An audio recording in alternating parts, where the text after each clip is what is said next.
So hello friends, good evening. तो आज हमारा जो लेक्चर है वो जो वैदिक एरा है उसका सेकंड लेक्चर है। तो देख लेते हैं दोस्तों। एक्चुअली इसमें हमने पढ़ना क्या है पता है आपको? Patterns of settlement, economy, social organisation and religion. ये सारा हमें 2000 टू 500 बीसी में ये कैसा था, मतलब पैटर्न्स ऑफ सेटलमेंट कैसा था, लोग कैसे रहते थे, उनकी इकोनॉमी कैसी थी, सोशल ऑर्गेनाइजेशन कैसा था, मतलब कि सोशल स्ट्रक्चर कैसा था, रिलीजन कौन सा फॉलो करते थे, ये सब सारी चीज़ जाना। और देखिए अभी सबको पता है कि उस समय का हमारे को बहुत ज़्यादा हमारे पास कुछ है नहीं, तो उनके आर्कियोलॉजिकल पर्सपेक्टिव से देखना है या हमारे को कुछ पाम लीफ में कुछ लिखा हुआ मिल गया, तो उन सब चीज़ों को हम देख करके उस समय का ऐसा अंदाज़ा लगाते हैं। सी मैंने आप लोग को पहले ही लेक्चर्स में बताया, history is all about stories. कैसा स्टोरी कि हमें कुछ एविडेंसेस मिलते हैं, हमें मतलब हिस्टोरियंस को कुछ एविडेंसेस मिलते हैं और उस बेआप में फिर वो कुछ स्टोरी लिखते हैं कि हाँ ऐसा रहा होगा। क्लियर है? सो मैं हूँ लक्ष्मण, आपका दोस्त। अभी हम लोग चालू करते हैं क्योंकि लेक्चर काफ़ी फिर लेट हो जाता है। देखिए ये सारी चीज़ें हम डिस्कस कर चुके हैं, ऋग्वैदिक का एरा में कैसा था, सारी चीज़ें ठीक है। अभी मैं वापस से उसको ऑक्यूपेशन वगैरह और इकॉनमी वो सारा वापस से नहीं बताऊंगा, जहाँ तक मैंने लास्ट लेक्चर ख़त्म किया था उसके बाद से स्टार्ट करेंगे, ठीक है ना। तो हमारा लास्ट लेक्चर हमारा ख़त्म हुआ था यहाँ पर, ठीक, कि जो सोशल स्ट्रक्चर है वो कैसा था। तो जस्ट अ सेकेंड या तो जो सोशल स्ट्रक्चर था दोस्तों वो कैसा था, देखिए गॉड ऐसा कंसीडर किया था, सबसे ऊपर गॉड है, उसके बाद ब्राह्मणास के बाद क्षत्रिय के बाद वैश्यस एंड वैश्यस के बाद शूद्र के बाद untouchable. This was the social structure. और इस टाइप से समाज में वर्ण व्यवस्था थी। ये लेटर वैदिक पीरियड का वर्ण व्यवस्था बता रहा हूँ। मतलब मैं आपको बताऊं कि ऋग्वैदिक पीरियड में भी सेम वर्ण व्यवस्था थी, लेकिन उस समय एक फीचर हुआ करता था सोशल मोबिलिटी, है ना। मतलब कि यदि आप वैश्य हो तो आप क्षत्रिय में जा सकते हो, क्षत्रिय ब्राह्मण में जा सकते हो, मतलब कि वाइस वर्सा हो जाता था, ठीक है। तो उसको बोलते हैं सोशल मोबिलिटी। लेकिन आप लेटर वैदिक पीरियड में आओगे, मतलब कि मैं बात कर रहा हूँ 1000 से 1000 BC टू 500 BC, तो आप वहाँ पर पाओगे कि सोशल मोबिलिटी ख़त्म हो गई थी। It means you born and die in the same caste. Clear है?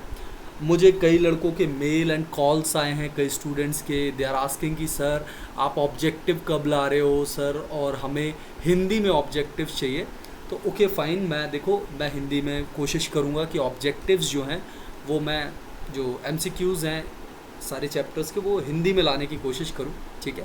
ऑल्दो मैं जो मेरी क्लासेस होती है मैं बायलैंग्वेज ही लेता हूँ, है ना, तो कोई दिक्कत होना नहीं चाहिए। और किसी को ज़्यादा रहता, हमारे जो नोट्स है वो हिंदी और इंग्लिश दोनों में, आप जिस भी भाषा में नोट्स मंगाना चाहें हिंदी और इंग्लिश तो वो अवेलेबल है। ओके फाइन, चलो आगे बढ़ते हैं। ब्राह्मणास को हमने बता दिया कि ब्राह्मणास वर लाइक जो पढ़ते थे और पढ़ाते थे, जो इनको सुपीरियर नॉलेज होता। सुपीरियर नॉलेज उस टाइम क्या था? वेदास। आज भी वेदास ही सुपीरियर नॉलेज है, ठीक है। तो वेदास सुपीरियर नॉलेज जिन्हें होता था उनको ब्राह्मणास बोलते थे। उनको सेक्रीफाइस मतलब पूजा पाठ अनुष्ठान करने का उनका धर्म यही था, ठीक है। एंड वो गिफ्ट्स ले सकते थे, उपहार ले सकते थे। क्षत्रिय दूसरे होते क्षत्रिय। क्षत्रिय ये एक वॉरियर क्लास होती थी जो बाकियों को प्रोटेक्ट करते थे। इनका काम था प्रोटेक्शन ऑफ द पीपल, ठीक है, लोगों की रक्षा करना। दे कैन परफॉर्म सेक्रीफाइस, वो अनुष्ठान वगैरह करा सकते थे। वैश्यास बेसिकली दे वर ट्रेडर्स, व्यापारी लोग हुआ करते थे, किसान हुआ करते थे, मतलब कि जो व्यापार और इन सब चीज़ों में इन्वॉल्व रहते थे उनको वैश्यास बोलते थे।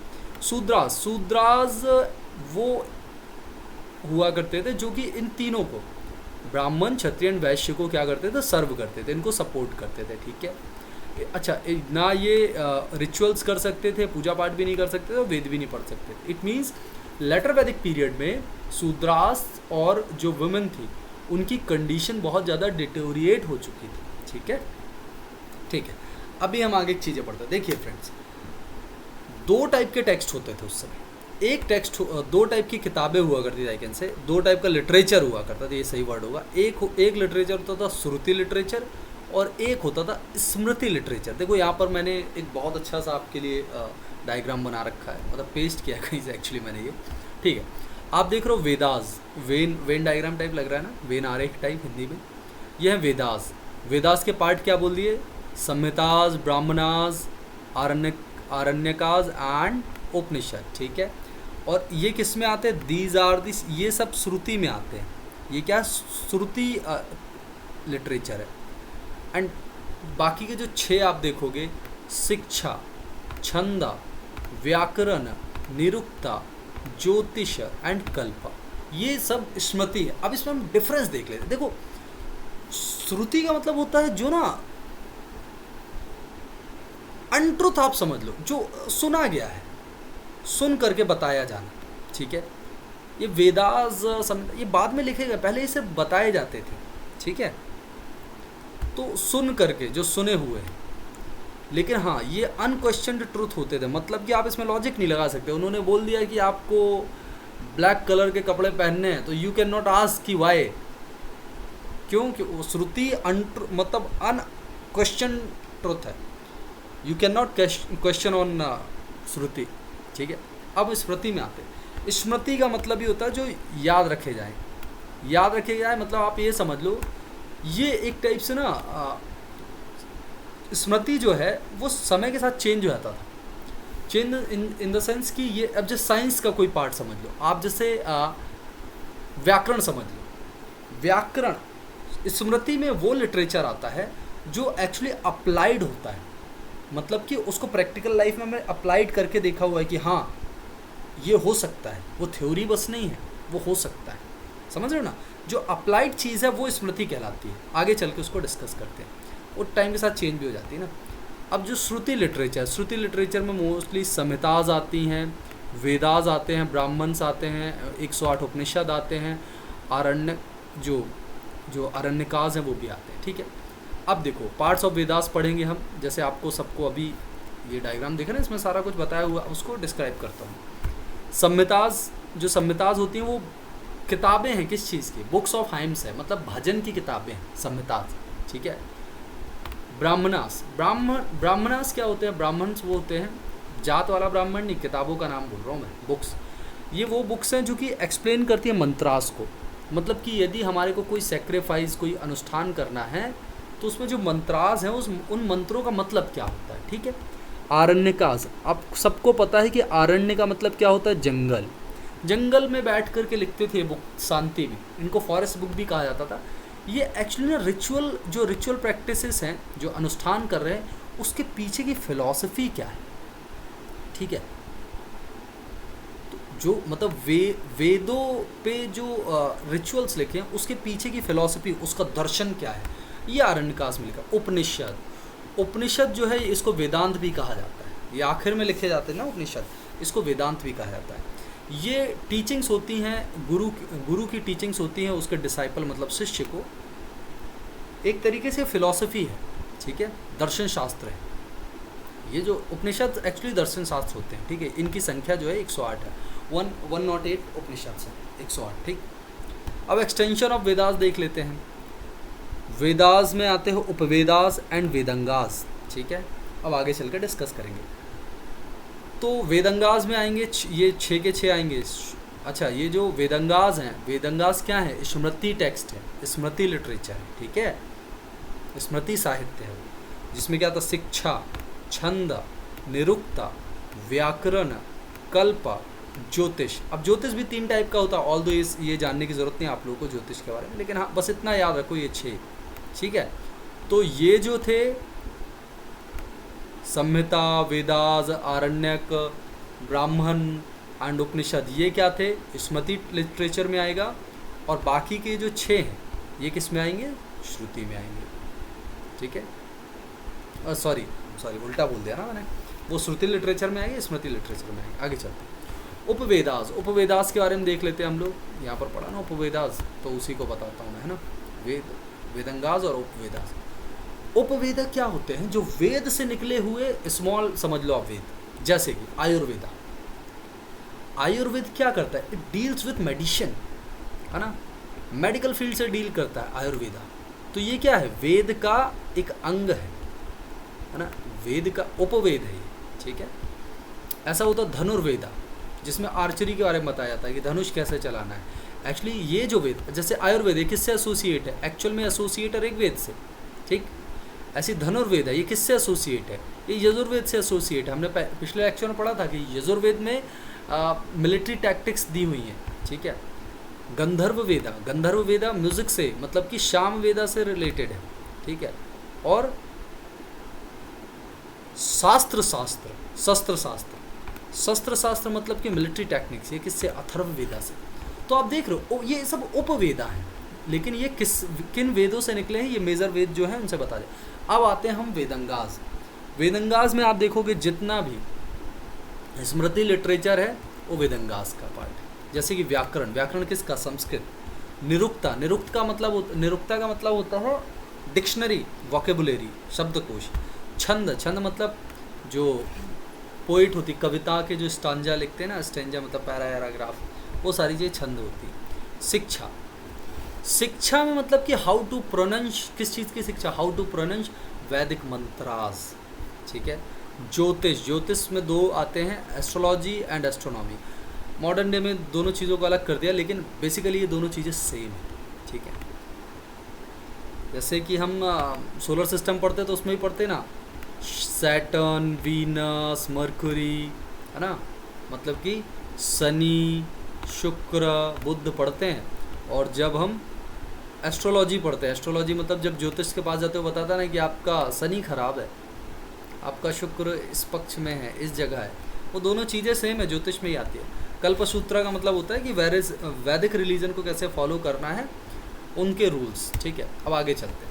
अब हम इकोनॉमी देख लेते हैं दोस्तों। इकोनॉमी ड्यूरिंग ऋग्वैदिक पीरियड में आप देखोगे, मतलब कि आप समझ लो 2000 से लेकर के 1000 BC तक, मतलब 2000 to 1000 BC तक आप देखोगे दोस्तों कि वैदिक में ना टैक्सेशन का कोई सिस्टम नहीं था, ठीक है।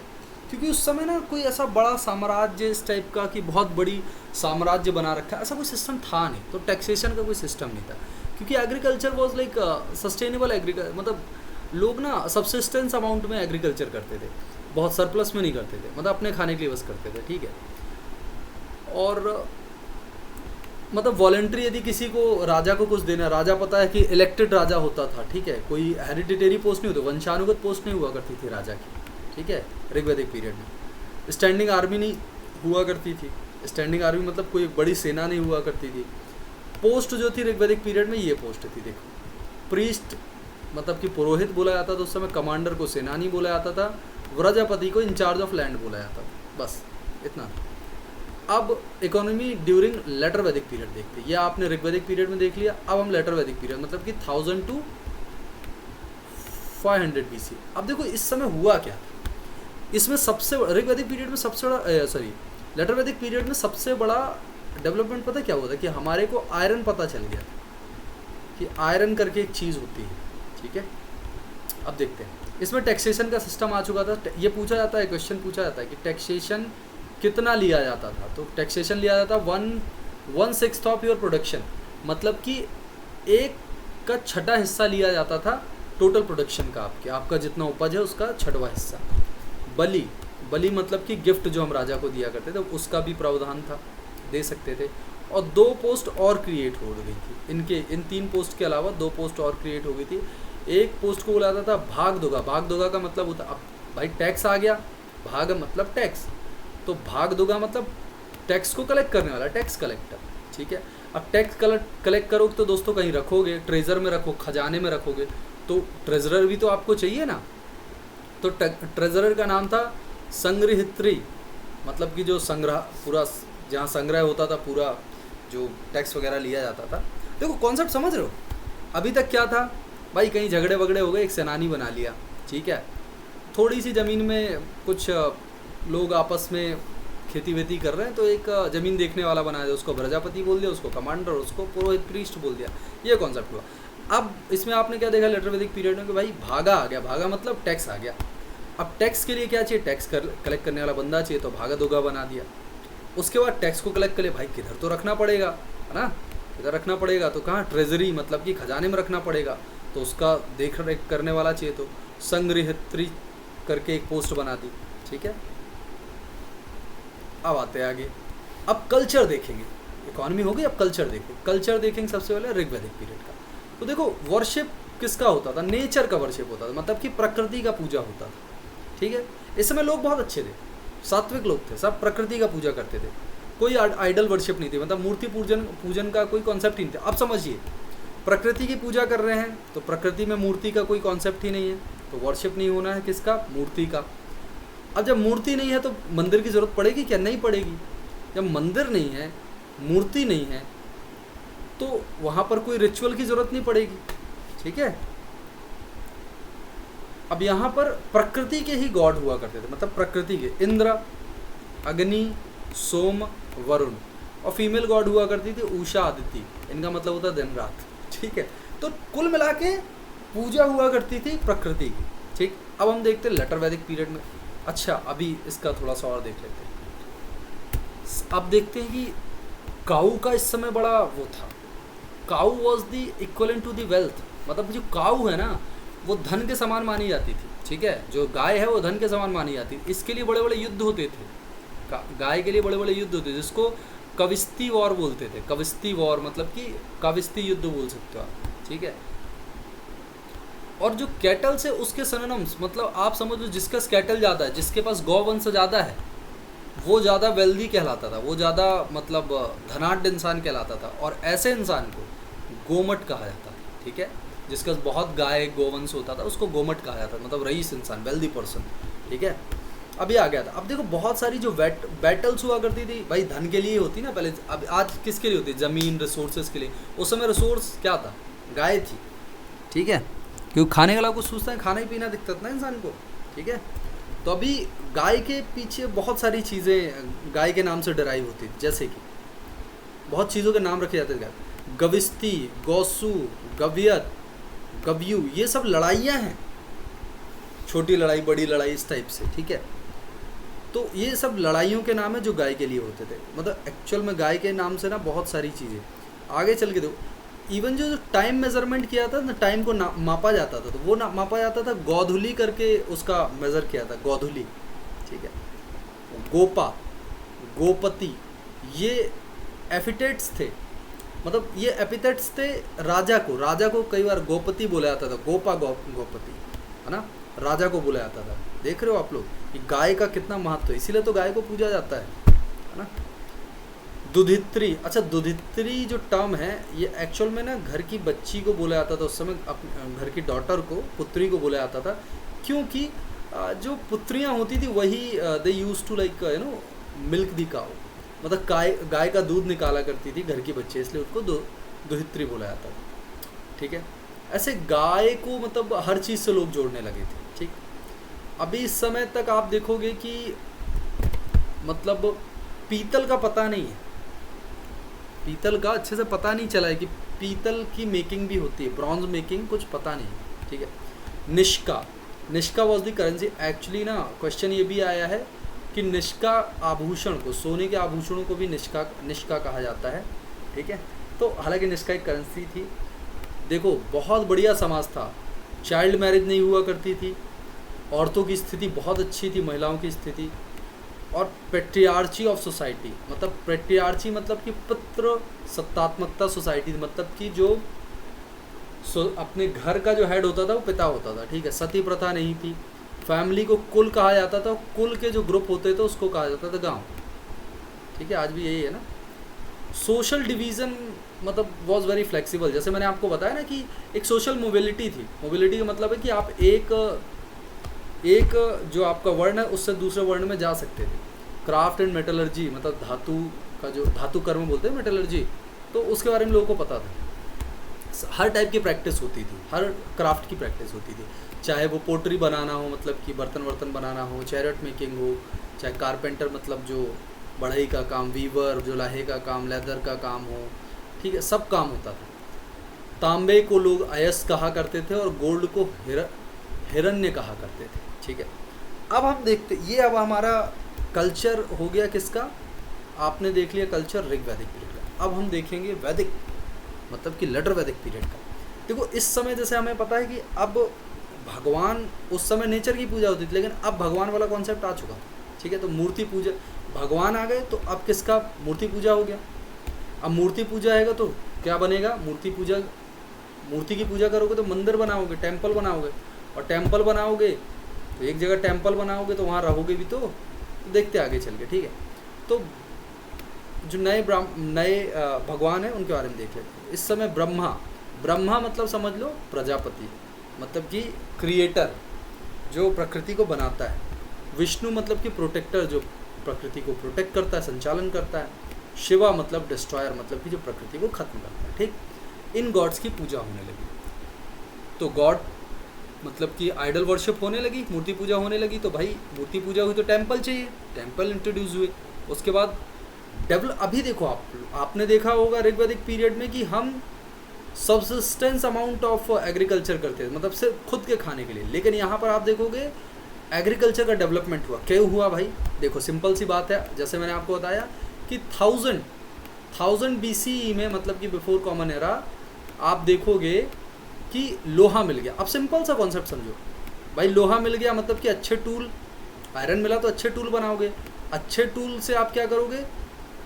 ज़्यादा फॉरेस्ट क्लियर कर पाओगे, ज़्यादा जंगल काट पाओगे। ज़्यादा जंगल काटोगे, खेती के लिए ज़्यादा ज़मीन मिल जाएगी एग्रीकल्चर के लिए, और ज़्यादा agriculture surplus amount of production करोगे तो फिर बड़े बड़े किंगडम्स बनेंगे। देखो बिल्कुल सारी चीज़ें हैं, ठीक। अब देखो आगे। तो अब यहाँ पर एक चीज़ लिखना था मुझे, लेकिन नहीं, आयरन का डेवलपमेंट, तो आयरन डिस्कवर हो गया आइकन से, तो आयरन मिला लोगों को, तो डेवलपमेंट ऑफ एग्रीकल्चर हुआ। और बार्टर सिस्टम का मतलब होता है विनिमय, जो करते हैं ना, विनिमय प्रणाली। एक दिन मैं लेक्चर ले रहा था, मैं याद कर रहा था कि यार बार्टर सिस्टम को हिंदी में कहते क्या, विनिमय प्रणाली, ठीक है। बार्टर सिस्टम का मतलब होता है कि आप जैसे कि सामान के बदले सामान देना, सामान के बदले सर्विस देना, ठीक है। मतलब कि जैसे मुझे एक बोतल पानी चाहिए, मेरे पास पानी लेने जाना है, तो मैंने बोला भाई मेरे पास पानी नहीं है, एक काम करो मुझसे आप ना ये उतना ही अमाउंट का चावल ले लो। तो मैंने आपको चावल दिया, आपने मुझे पानी दे दी, ठीक है। इसको कहते हैं barter system, exchange of goods and services. अभी तक जो ऋग्वैदिक पीरियड, उसमें एक हमारे पास करेंसी थी निष्का, लेकिन अभी हमारे पास 3 करेंसी आ गई। एक निष्का जो पहले से एग्जिस्ट करी थी, एक था सतमना, और एक कृष्णला। देखो कृष्णला बहुत यूज़ नहीं होती थी, सतमना और निष्का बहुत यूज़ होता था, ठीक है। आगे चलते हैं। आयरन मिल चुका था, जिसको हम श्याम या कृष्ण अयस कहते थे, ठीक है। पोट्री बनती थी, चार प्रकार की पोट्री प्राप्त हुई है, मतलब पॉट्स, बर्तन। ब्लैक एंड रेड वेयर, मतलब ब्लैक और रेड कलर के। ब्लैक स्लिप्ड वेयर, मतलब चिकने, ब्लैक कलर के चिकने वाले। Painted grey ware, grey colour के पेंट किए हुए। रेड वेयर, ठीक है, रेड कलर के पेंट किए हुए। जो PGW है, ठीक है, जो जिसको बोलते हैं पेंटेड ग्रे वेयर, ये वेस्टर्न, मतलब कि पश्चिमी यूपी में मिला है। पंजाब के जो एडजॉइनिंग एरियाज़ हैं, जुड़े हुए एरियाज़ हैं, राजस्थान, हरियाणा, इधर मिला है, ठीक है। तो फ्रेंड्स, ये था आज का हमारा लेक्चर। होप आप लोग को बहुत मज़ा आया होगा। आप लोग को किसी भी टाइप के नोट्स या कोई भी क्वेरी रहती है, यू कैन कॉन्टेक्ट मी, और कॉन्टेक्ट मी थ्रू दी आपका मेरा मेल ID, और यू कैन कॉल मी और WhatsApp me on this number 93997220, ठीक है। Thanks for watching this video, do subscribe, comment, and जो भी क्वेरी रहती है मुझसे पूछो। Okay, thank you, bye bye.